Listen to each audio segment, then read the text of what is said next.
How are you doing? I'm good, thanks. Apologies about the time delay thing. I realise we're in BST here, aren't we, in the UK at the moment, and not GMT. So apologies. It's so good. Let me just find it and all right, question one. What was your upbringing like in the United Kingdom? um, so I grew up in a place called Birmingham in the Midlands, which was a kind of I suppose a bit equivalent to your Detroit in America. It was a city, a manufacturing city, heavy industry. We made cars and stuff, and so I grew up in the kind of 80s, listening to um, uh, a radio station called John Peel Radio, and he used to play a lot of kind of new up and coming electronic music. Um, and so we kind of grew up listening to that kind of stuff, quite underground. Um, and I, same way as a lot of guys get started and girls in the music industry, you know, starting bands at school, buying my first synthesizer when I was like 15 or 16 and trying to work out how to make noises with it and listening to records and trying to kind of emulate those sounds that I was hearing on the records. Um, and then I moved down to London um, in the kind of like early 80s to do a broadcast course here, do like engineering for television. But the main reason I came down here was because this was where the music scene I thought was really exciting was in London. Um, and so I kind of moved down here to get into that.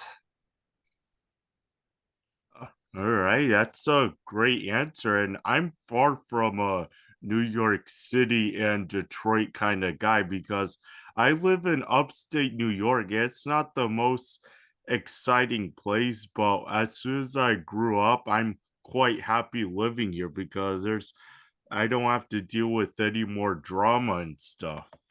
Right, right. All right, question two, what sparked your interest in music? It's a good question. Um, Gosh. Uh, I guess listening to the radio, really. Certainly not at school with music teachers. It was a very formal kind of, at school you would learn the classics or learn like to play the recorder or, oh, sorry, um, an instrument like that. But that wasn't really what was exciting. What was exciting was listening to radio shows that were playing kind of punk, electronic music. And I just, for as long as I can remember, I think I was very lucky because, a lot of kids my age didn't really know what they wanted to do, where they were going. And I just wanted to have a recording studio. That was what I really wanted. I wanted to learn how to make records. But it was a very different scene back then. That's not the kind of you couldn't go up to your teacher and say, look, I want to learn to make records. And also it was very difficult to get into um, the music scene because you had to go through the standard approach to music, which was kind of learn instruments, read and write and play music. Then you might get a chance working in a studio as a T-boy or tape op and work your way up that way. And that wasn't going to be my path. So I had a very strong passion for music and I knew what I wanted to do, but I realized that my path was going to be different. But I think everyone finds their own path eventually. Does that answer Yes. the question? Oh yes. And yeah, like kids these days really have it easy when it comes to getting exposure. and TikTok having these random sounds because back then you had to like put in the effort instead of go on YouTube or get on the computer and learn how to because you had to learn manually. Yeah, there was no, I mean, there were actual, manuals. You had to read manuals, and that was I spent, when I get frustrated sometimes when people kind of like ask me like, how do you do this, that, and the other, and I'm like, go and read the manual if you want to find out. That people get a lot of stuff spoon fed to them these days, and I think that doesn't help. I Yes. think it's important to teach yourself and find the information. Yeah, I mean, it was difficult back then, and I always marvel at people that were making. My interest was in electronic music. I always marvel at how people managed to get those records made back in the day with so little technology available, and Yeah. you didn't have a wide group of people you could reach out to. You had to work this stuff out for yourself, and it was a very small community of people making this stuff. So amazing. But we're iterations of that original concept, and it's a lot of respect goes to those people from me. Facts. But yeah, question three, what kind of music did you listen to growing up? Because you said electronic music, but how did that start for you? um I mean, I listened to a lot of pop music as well. I mean, I was my parents were from a very different generation.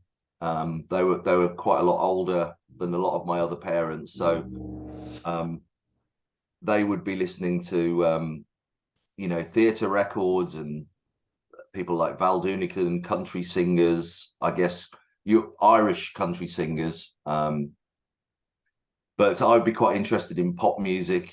So I would listen to stuff like ABBA and Jeff Wayne. I think the first album I bought was Jeff Wayne's War of the Worlds, which was a big double album, um, which was kind of like a concept album, I suppose, and it had lots of different well-known performers at the time, and they had a blend of rock music and synthesizers and actors, and so that was very influential. And then the radio shows late at night, like I said, John Peel in particular. I mean, he was playing a lot of stuff by people like Cabaret Voltaire, Kraftwerk, obviously, then other big bands like Altered Images and Orchestral Maneuvers in the Dark, and a whole host, because there was a big kind of post-punk movement going on in the UK,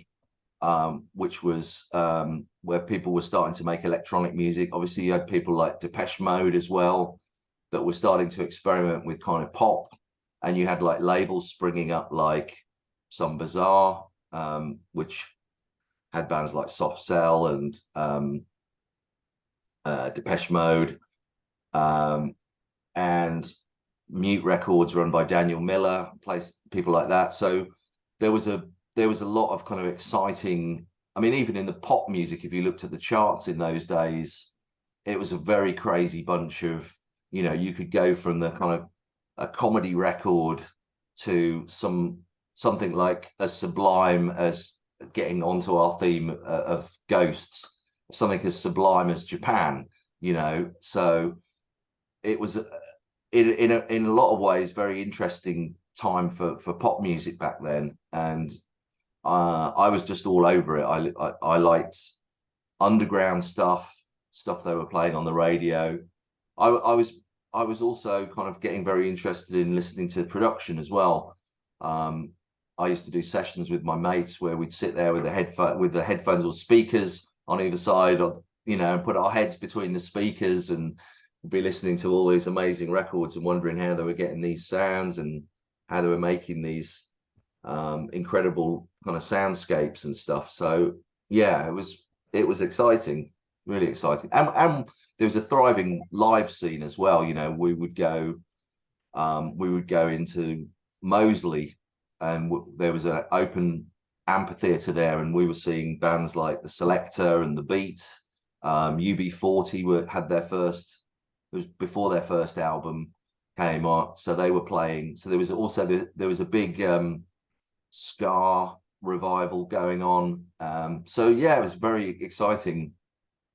Yeah, incredible answer, especially with that show Top of the Pots, because every Yeah, lad looked forward to seeing who was gonna be performing, and that's how you got your music noticed.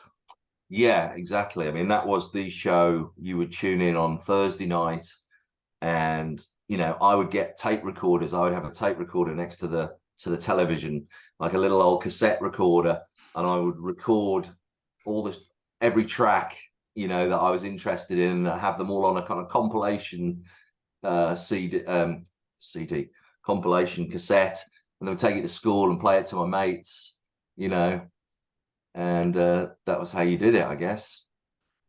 Incredible. Question four: how did you get involved in the dance music scene? Um, yeah, that was so this was kind of 80, I guess 88 over here. Um, I was making stuff with friends of mine at college. I went to art college down in London, and there was a thriving group of musicians and people that were there at the time, and we had mixed musical tastes. A lot of one of my oldest friends was into a lot of the kind of music like Can, and uh, people like Einstürzende Neubauten, and some of the underground German industrial stuff. And then I had other friends that were into more pop type music, and we started doing bands at college. And then I started buying and teaching myself how to use synthesizers and drum machines and practice recording techniques. And around about 88, we started going to kind of parties. We'd been going to a lot of kind of funk and soul parties in South London. Some great kind of like, because there was a big rare groove and soul scene in London. And so we were going to parties in Deptford and New Cross and places like that, where they were playing a lot of the funk and groove and rare groove stuff that was coming over from the States. There was also a lot of great independent record shops in London at the time, like Black Market Records, and they were buying a lot of these US imports that we were listening to, Maceo Parker and all these different edits. And there was stuff coming in those early days coming from Chicago, like the Trax records. So we were going into the shops and we were hearing a lot of kind of acid house music, basically. And it was quite confusing at the time, because you'd go in the shops and they'd play you like 10 different records, and it was hard to work out what you were listening to, what was a good record, what wasn't a good record. And we were being educated. I met a guy, one of my writing partners in a band called Doing, and he was a keyboard player, and he had a Jupiter 8 synthesizer, and we used to go around to his house and try and emulate the tracks that we were listening to coming from Chicago and New York, and trying to work out how they were making these sounds, this early acid house records. And at the same time, we were also going to some of these warehouse parties and raves that were starting to happen around the what became known as the Orbital. So we have a huge circular motorway that goes all the way around London, which is called the Orbital, and there was loads of kind of disused warehouses and commercial spaces that were free on the weekends, and they would hold these massive raves and parties, and aircraft hangars and places like this where you'd go and there'd be like, 20,000 people there. And yeah, so we started making records around about that time. So we're starting at least to work out how to make them, because they didn't constrain to our normal understanding of how you put records together. They didn't have a chorus or a bridge. Um, they were kind of vibe records. They were put together with very minimal equipment, DIY equipment. Um, and it was they were put together on a vibe. A lot of the people that were making this stuff were not coming from the same kind of contemporary musical backgrounds. And it had a very DIY feel about it. And I think that's what we liked. You could go on, to secondhand music stores, you could pick up like this cheap equipment. It was like hundreds of pounds rather than thousands of pounds. And you could essentially get all the bits and pieces you need to make a record for a few £100. And that was incredibly liberating, because we're like, right, we don't need a £2 million studio and lots of gatekeepers to make a record. I can go and make a record at home for a few £100. I can go and take it and get 50 copies pressed, and I can walk it down to the record store and give it to them, and they can sell it. And then that was amazing. So that's how we got started doing acetates and pressing up records. Fascinating. Like, I was born in the wrong era and country because I was born in 95 in Alaska, and I watched all these documentaries on rave culture and house music, and it definitely looked like a blast being alive during that time. It was very exciting, and there was a great sense of um, community, and there was a great sense of something. We were on the verge of something exploding. We didn't know what shape it was going to take, and at that time it was very kind of, I suppose, very eclectic. And people were deciding what direction they were going to go in. So this is where a lot of the now established acts in dance music and stuff's kind of cut their teeth, if you like, and decided what area, what niche they were going to go down, what areas they were going to explore. But you have to give props to the American pioneers Yeah. for doing this stuff, because they weren't recognized in their own country. And that was what was crazy. You had these guys in Detroit, you had the guys in New York, and they had their radio stations, and they were making all this amazing music. They weren't getting recognized in their own communities, or they weren't getting played on radio. And we were buying this stuff. We were chewing this stuff up in the UK and embracing it, and it was fueling our scene, if you like. So props to those guys. Yeah, amen. Like, the first house song that was ever produced, a movie by Marshall Jefferson. He played the piano, which was really slow, but then he used this program that sped it up, and then he had the drums, us adding the memorable and influential house hit Move Your Body, which I still listen to this day. It still sounds Great record. fresh. Yeah, great record. Yep. And question 5. What was the club scene like in the United Kingdom? At that time, Yeah, and any time in general. um, I mean, the club scene then, I mean, you didn't have all these super clubs and brands really. So it was still very, I mean, it was run, I mean, I don't know who it was run by. It was run on a very kind of underground basis. You would listen to pirate radio in this country. They would post out the parties that were happening at the weekend. They would come to you. There would be a telephone number that you rang. It was all very kind of exciting because it was it's it seemed very naughty, you know. We were kind of getting these kind of listening to these pirate stations. We were kind of getting telephone numbers to meet up at these locations. We were going along, and then we were being redirected. And you would get.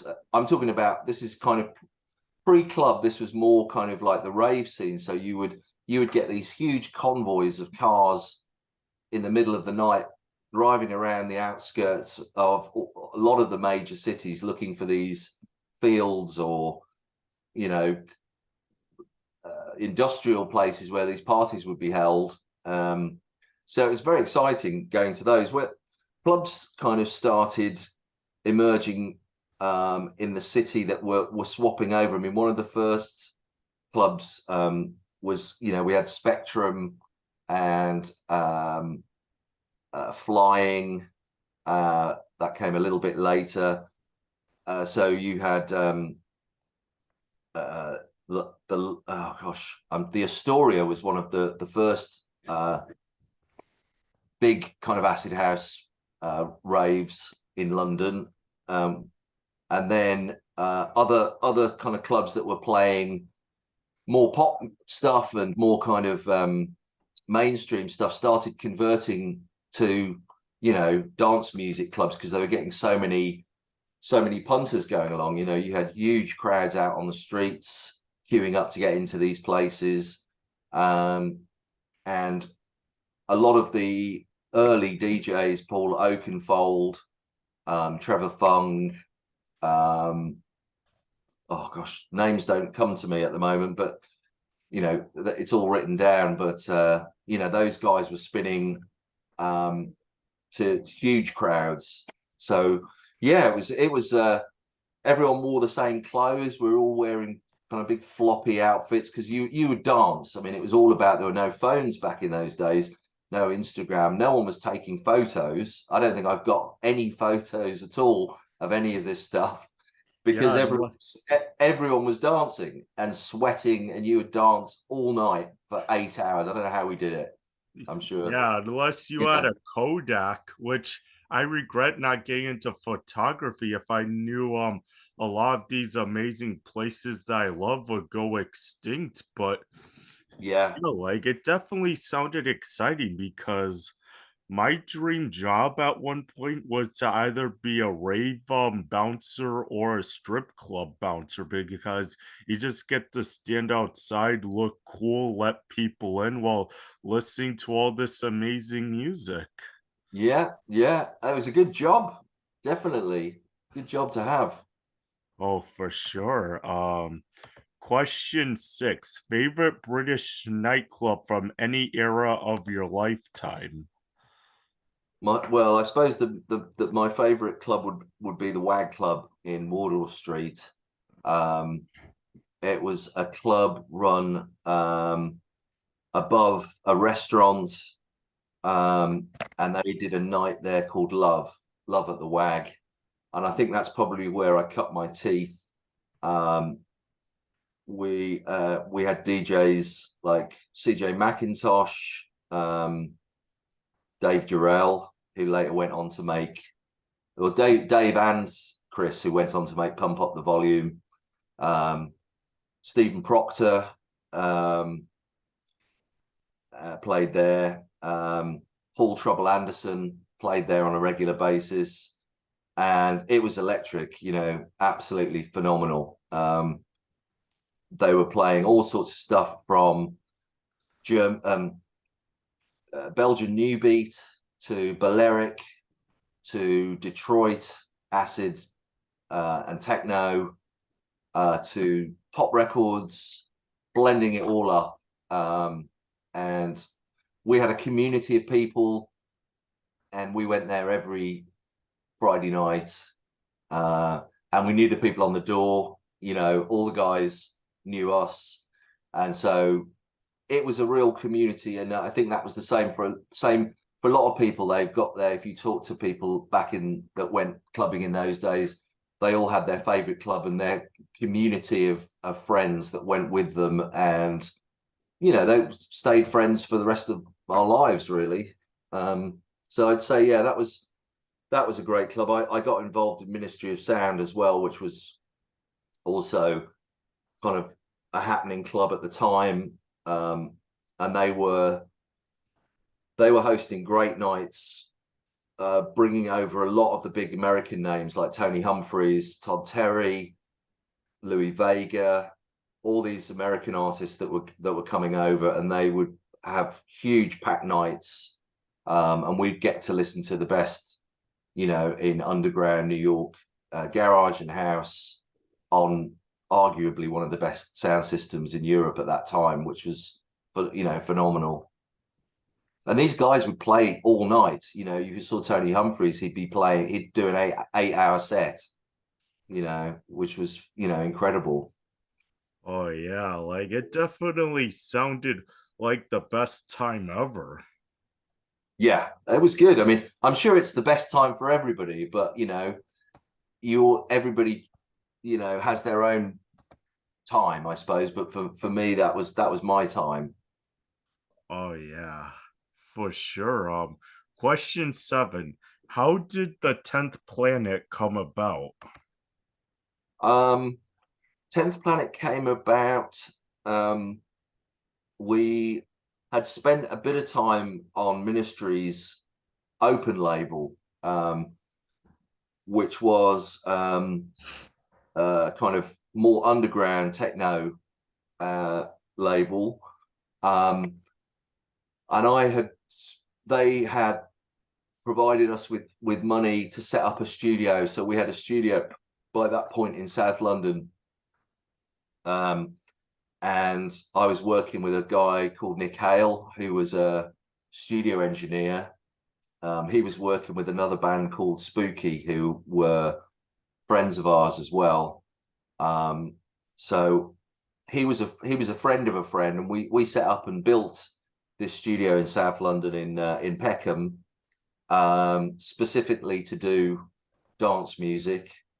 So, and also at the same time, Ministry had put us in touch with this guy called Nicole, who was a music manager, and he was very keen on pushing us in different directions. He wanted us to try doing different types of music, and I was quite interested in doing uh, kind of repurposing a lot of the pop music that I heard in the 80s for the dance music scene.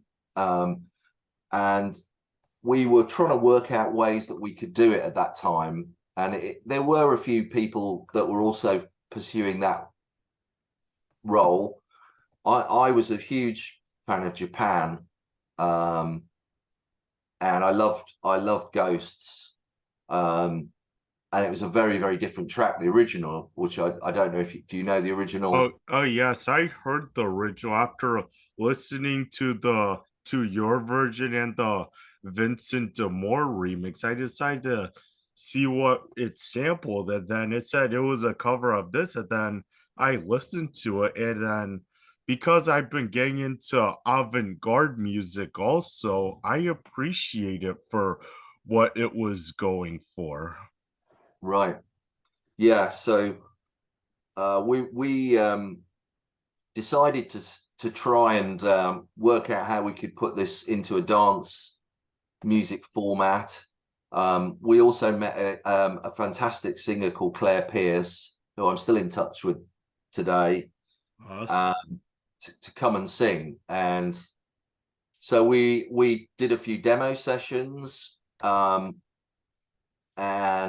we knew we had something quite good at that point, and we wanted to, you know, finish it. So we kind of came up with the name 10th Planet, um, as a kind of side project, if you like, to enable us to put this stuff out ourselves. We had a label called Conception Records, which was run by our manager, and so we worked up a kind of a club version, and then released it on Conception Records, and then we started getting interest. A lot of the DJs, a lot of the trance guys at the time were playing it, and I can't remember which label actually picked it up, but that's how it went from there. And then we got all the remixes done, and I think there was talk of doing a video at one point,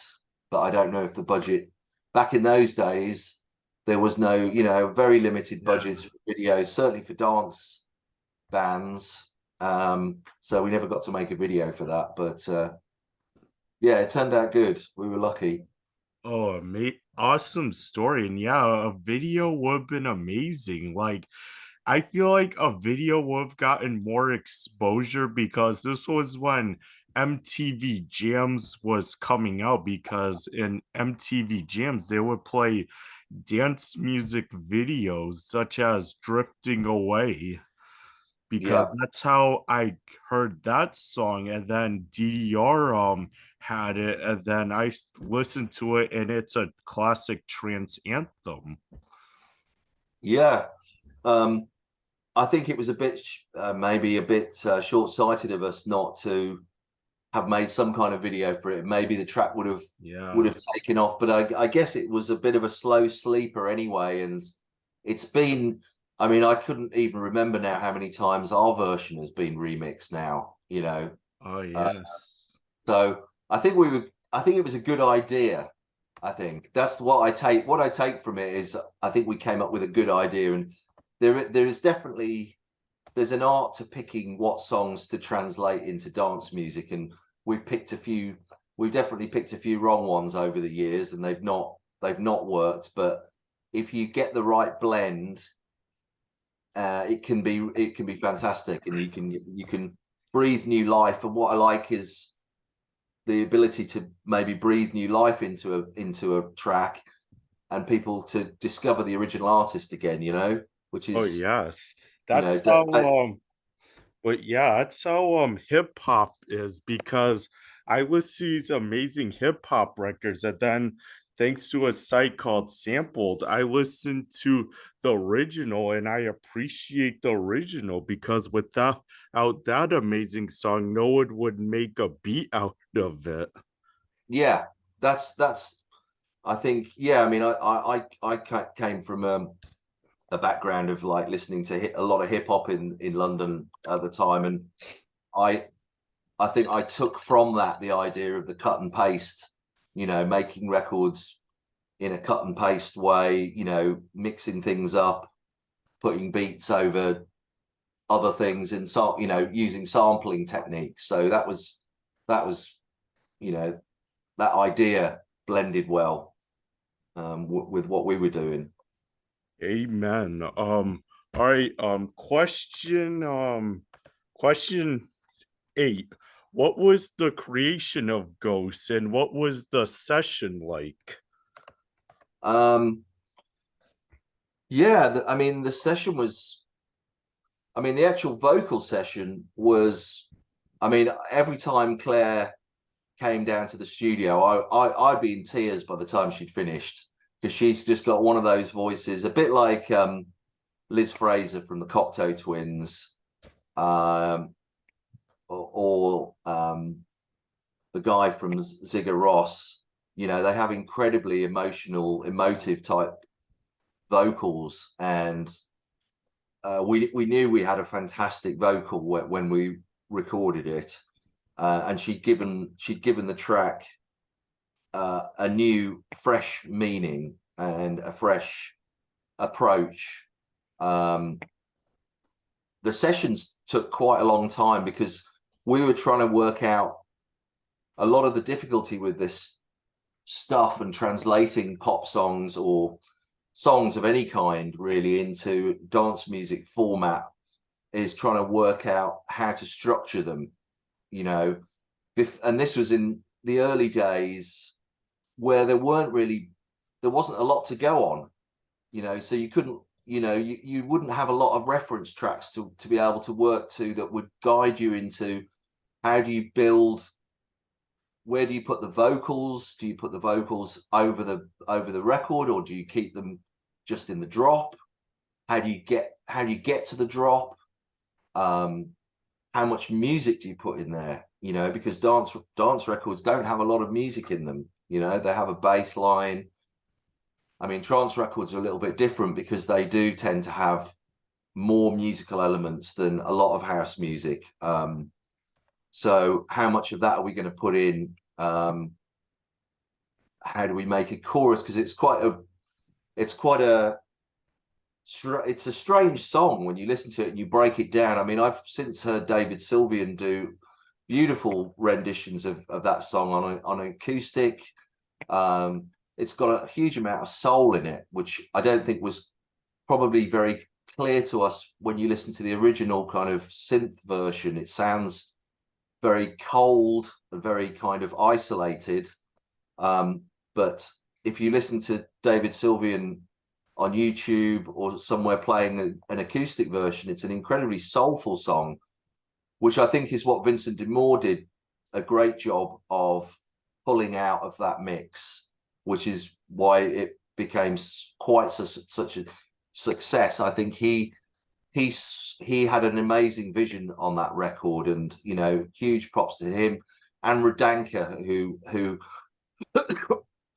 is actually a fellow Brummie from Birmingham, who did a fantastic kind of electro mix, which takes it the other way. It takes it in very cold and uh, driving. But I think Vincent D'Amour pulled um, a lot of the soul element out of the track. But so it was a slow birth actually, that track. It took a long time. A lot of versions I've still got on my hard drive of iterations of it, trying to work out how to, once we got the vocal, what to do with it and how to structure it. Incredible story, but now question 9. Whose idea was it to make a dance version of an obscure avant-garde song? Because I know that it was your idea, but what made you want to make a dance version of it, and what made the original special to you? Um, well, that's a good one. um, I don't know. I mean, I go very much with my gut instincts. I still do covers now. I do now. There's a lot of tracks that I've loved over the years that I'm still interested in working out how to make them into kind of more dance friendly tracks. Um, Ghost was just a track that had been floating around. I've got the 12-inch on vinyl, the original. And I guess I would just go back to the record time and time again and listen to it. And um, there was something about the record that felt to me like it would translate really well. And it turned out, I mean, a lot of these things you have to try. So we will, you know, we we're probably getting a lot of ideas of records that we would want to try.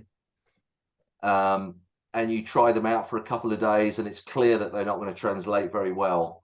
I guess this is very similar to like the movie industry, you know, when people try and remake, you know, films and stuff, and sometimes they're great remakes and they breathe new life into a genre or a story, and then other times that you know it doesn't work. But so we tried a few different tracks. I can't remember which ones at the time, and that this one seemed to have something about it that translated really well, particularly to trance. Um, and we were just lucky with it, I guess. I think I came up with the idea. I think quite a few people at the time. I don't know if my manager thought it was a bit crazy, because it's such a different record when you listen to the original. Um, but if you've got a vision in your head for it and you've got an idea, then you've got to go with it. You've got to try it out and see if it will work for you. And that's what I did.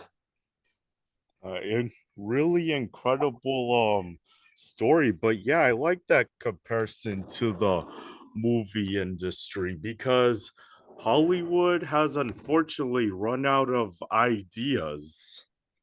Mm, and nostalgia makes the big bucks, but this year it's proving to be a lie because this is like the summer of 1990 where every film blockbuster that's releasing is flopping at the box office. mm. Well, I mean, a lot of yeah. I mean, the record industry at that time. I mean, the majors. I'm sure it works the same way in the film industry. The majors really didn't know what to do with dance music back then because, you know, they were starting up little independent record labels, but they had a big problem with kind of marketing and distribution. A lot of these bands were kind of didn't want to be, you know, have their pictures taken. They didn't want to be known. They wanted to be anonymous because that was what dance music and underground music was back in those days. People did, you know, it was kind of it was a knock against the kind of pop celebrity era that we'd had of manufactured um, performers and acts. It was people taking ownership of the medium, doing it for themselves, and doing it in the way that they wanted to do it, and they wanted to control. And this was very difficult for major record companies that were used to kind of classic models of you know bands playing live and you know building up their fan base and going on tour and then selling records and making videos, and that this was presenting a big challenge for them because here were you know people suddenly able to make records, distribute them, um, and sell them. And also, you had the problems associated with intellectual property that came from sampling records, covering records. It was a huge headache for the you know for these labels. How do we market this? How do we you know how do we release this without offending people, without breaching copyright and intellectual property? So it was hard work, and I but once they realized the reach of these records and how many records they could sell and how this industry was developing, you know, they started just throwing money. They didn't really understand what they were dealing with, but they were just throwing money at it in the hope that some of it would some of it would land. And yeah, there were crazy record deals going around at the time, and there were record companies fighting over tracks that became hot over the weekend, and huge amounts of money were being offered to these people, and bidding wars were going on. And yeah, it was an exciting time to be making records. Um, but yeah, very, very confusing and also very frustrating at the time as well because people didn't really understand what you were doing and how to help you and how to advise you with it. Oh, for sure. Like that's an incredible story. And question 10. Did you feel like you were making something special making Ghost? Um, I think once we'd finished it and we'd had time for it to settle. I think when we did the vocal session, I think we realized that we were onto something really good.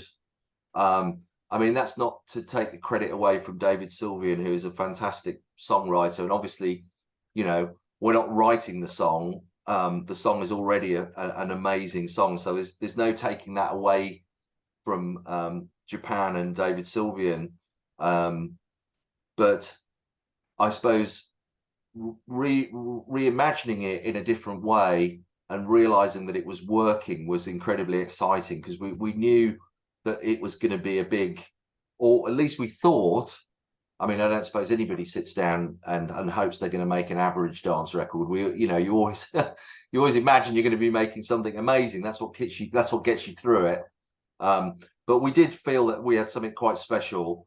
And then when we were playing it to people and seeing like early A&R reactions and just feedback we were getting from DJs that were playing it, we thought, yeah, this has definitely got the potential, you know, and it's got something about it, yeah. but I agree, like with the whole dance record label and genre, like your goal is to make people move when you make a song. Yeah. Well, you want to connect as a dance music, or as a, I guess as any kind of artist, you know, you want to do two things. One is you want to connect, you want to communicate, and the second is you want to make the biggest kind of impact you can on culture. You know, you want to impact culture in the most profound way. And, you know, if you can even get a bit of any of those two right, then you're doing okay. I agree. Question 11. What was it like working with vocalist Claire Pierce, and how did she become the song's vocalist? Um, I can't remember how we got in contact with Claire. I think it was through we had a guy at the time, an engineer working with us called Chris, and he'd been working with Tall Paul actually, who was a DJ who ran Turnmills in London, which was a famous nightclub here, or rather his dad owned Turnmills. Tall Paul had a studio set up underneath Turnmills, and we kind of poached Chris, who was his kind of in-house engineer, to come and work with us.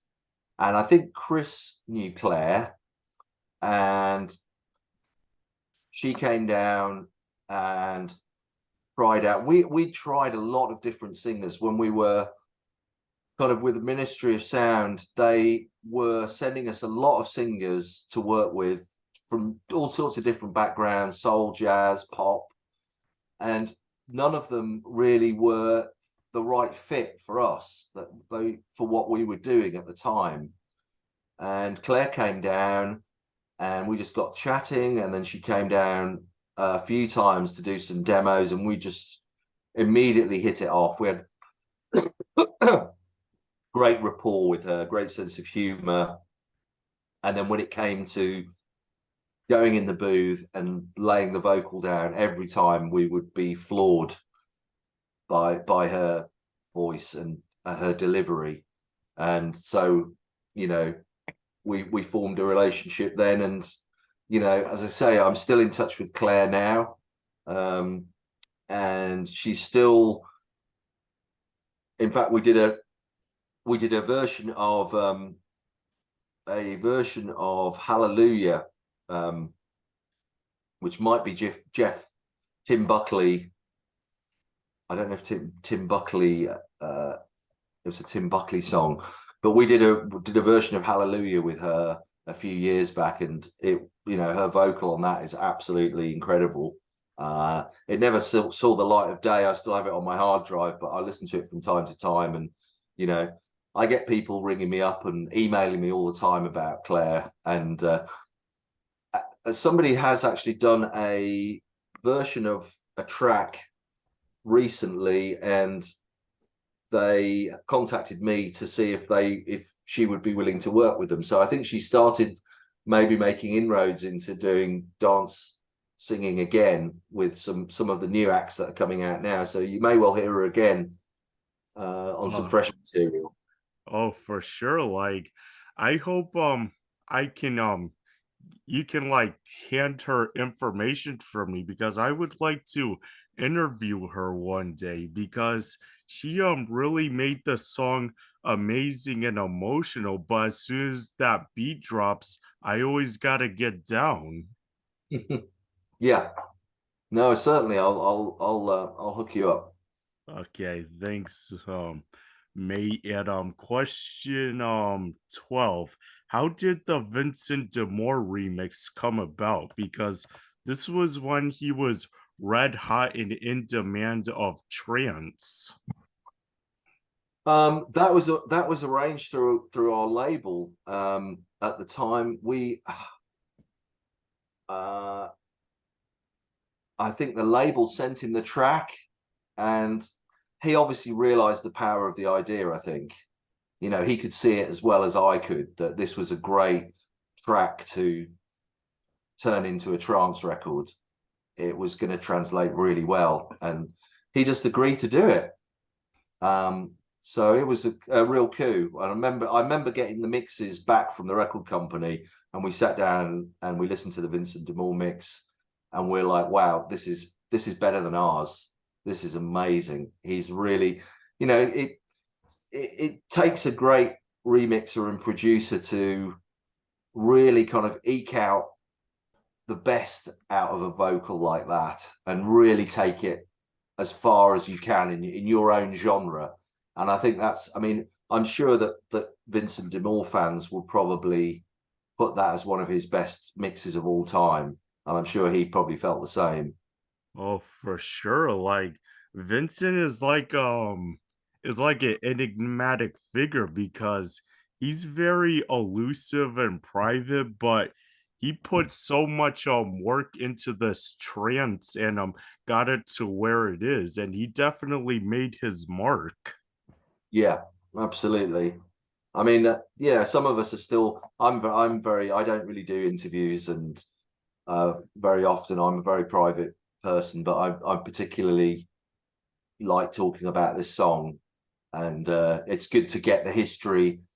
It's good to get the narrative and the history straight from the source. I think because I've had a lot of records out over the years, and people often, will like to claim they had a part in it or this is how it happened, and it's important to get the history correct and have it on record. So, I will, you know, offer interviews about that stuff like that.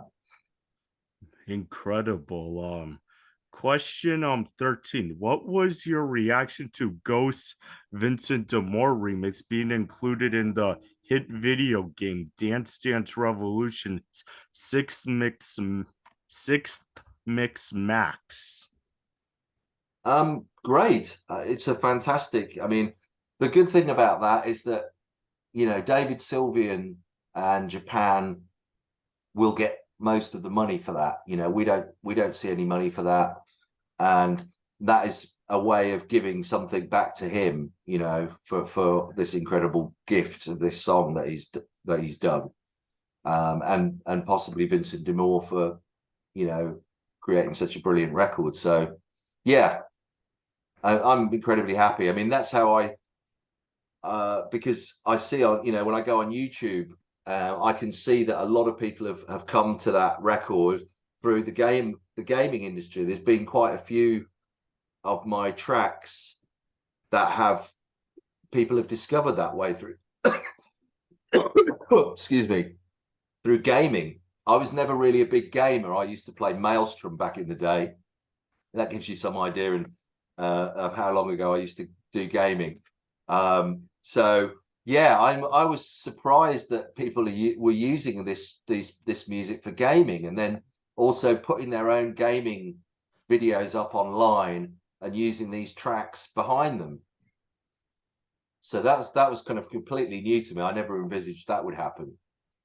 Yeah, like that's how I discovered my love for EDM, trance, drum and bass and techno because mind you, I was like 6 when this game came out. So I could Right. even try any alcohol, let alone know what alcohol is at that time. But my brother was into this game, Dance Dance Revolution, and then Ghost was on the song list, and then I fell in love with it ever since I was 6. And the amazing thing about DDR is that it's obviously great video game music if you can count it at that. But with the original songs and the Dance Mania stuff, you can still get down to it at the clubs. Yeah. Well, that's I mean, that's the beauty, I suppose, of that stuff. It's kind of high octane dance, electronic music. It it goes really well with visuals, you know, um, especially gaming visuals, racing games, and things where you're experiencing, scenery coming at you and you're flying around. So I can see why that marriage has worked really well, and it's probably helped launch quite a few music careers, I'm sure. Oh, for sure. And it Ghost is still played at the clubs because Porter Robinson virtual self plays it in his sets when he DJs and the whole crowd goes crazy. Yeah, I heard about this. Somebody got in contact with me because I've never heard of Porter Robinson because he's one of these new kids on the block, and I didn't realize he has this kind of alter ego virtual self.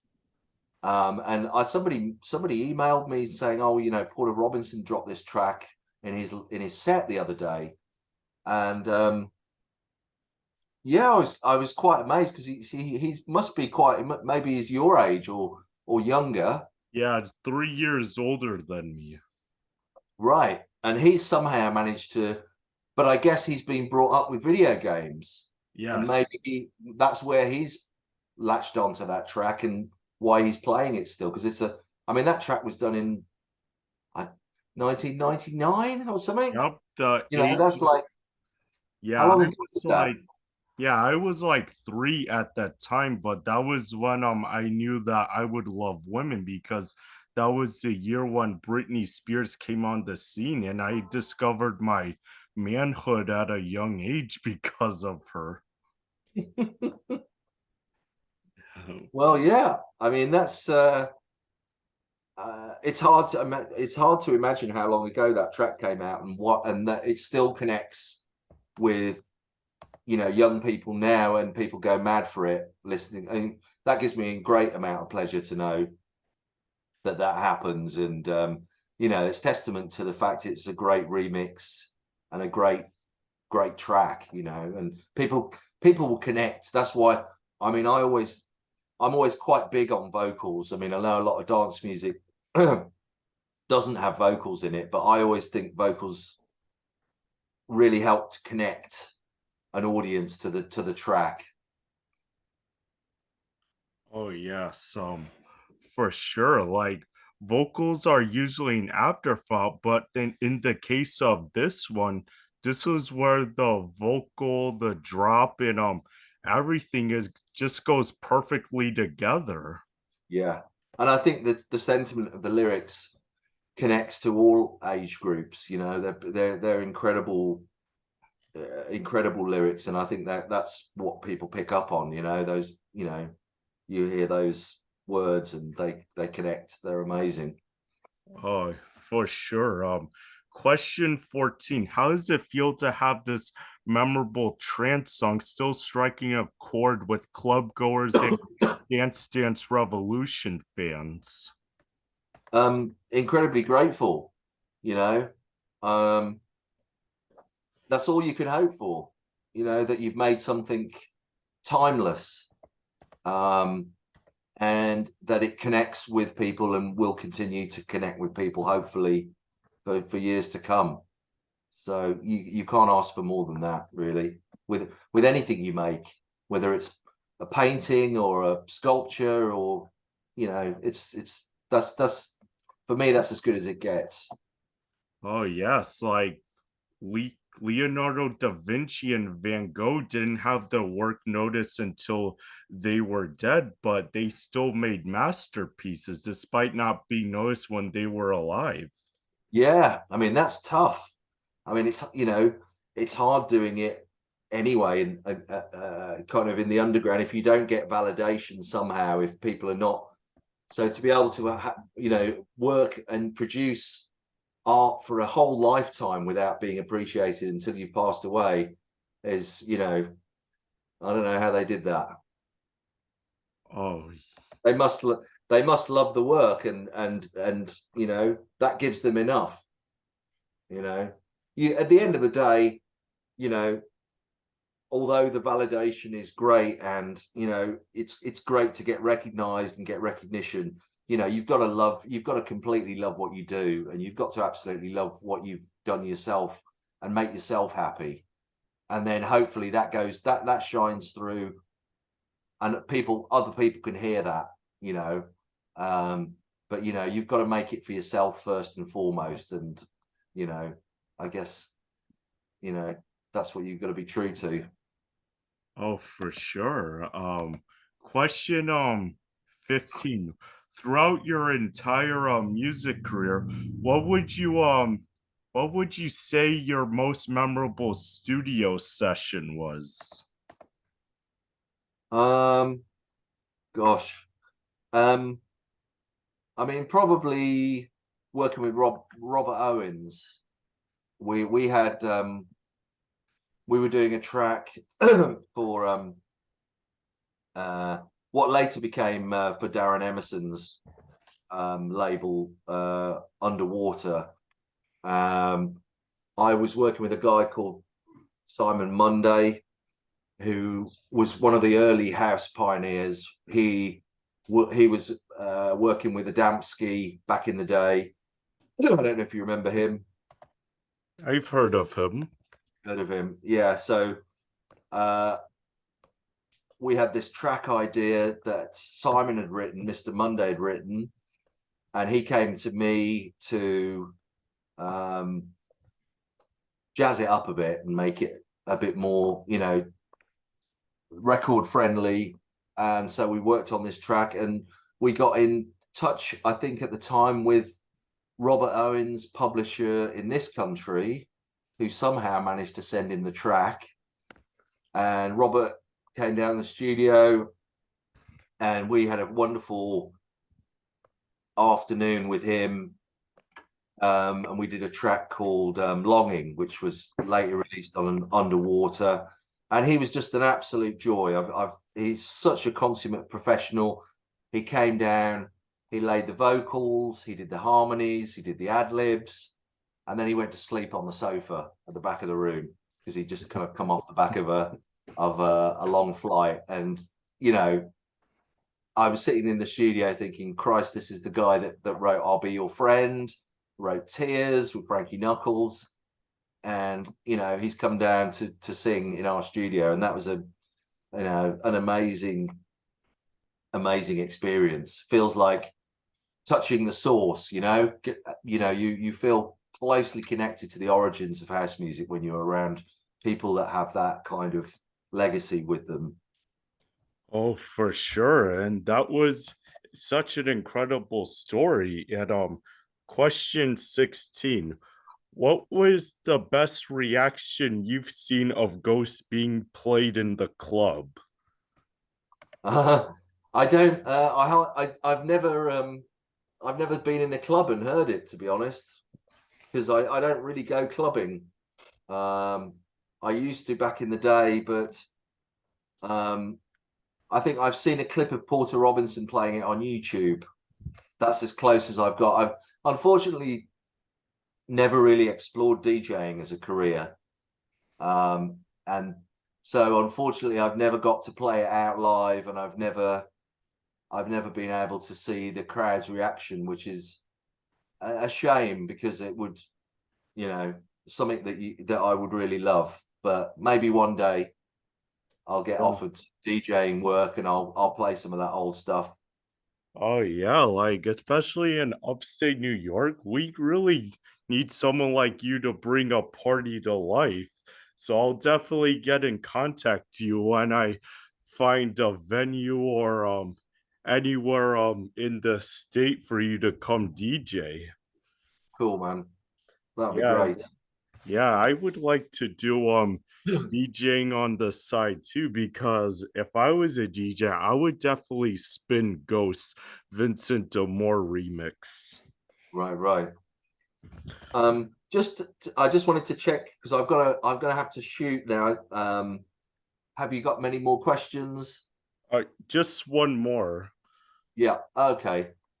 All right, question 17 and the last one. Do you feel like vocalist Claire Pierce would be down for a Bimani and Dance Mania tour?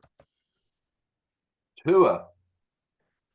Yep, Uh, yeah, what, with Paula Terry and cartoons and Brenda Vaughn and all these amazing dance music folks that were a part of the DDR soundtrack. but I mean, I know Claire now is quite grown up. I don't know if she's got children or whether she works. Um, you'd have to contact her and find out. But I would love to see her get out there again and get some appreciation for her fantastic voice. So, I mean, I'll pass that on to her. If you email me your details and your idea for the thing, and then I'll forward it to Claire and see. I mean, she's a singer, so she loves singing. She loves performing. So yeah, I would hope if the details were right, she would be up for that. Oh, for sure. And it was amazing meeting and talking with you. And You thanks too. for all this amazing information. And you have the great rest of your day. I will do. Yeah. Will you send me the results of the interview? Oh yes. Yeah. Cool. No, I'd love to see how it turns out. It's been great to chat. I'm, really grateful that you're interested in having a chat with me. So Oh have yes. a good rest of the day. I don't know what time it is over there, but Yep. Later.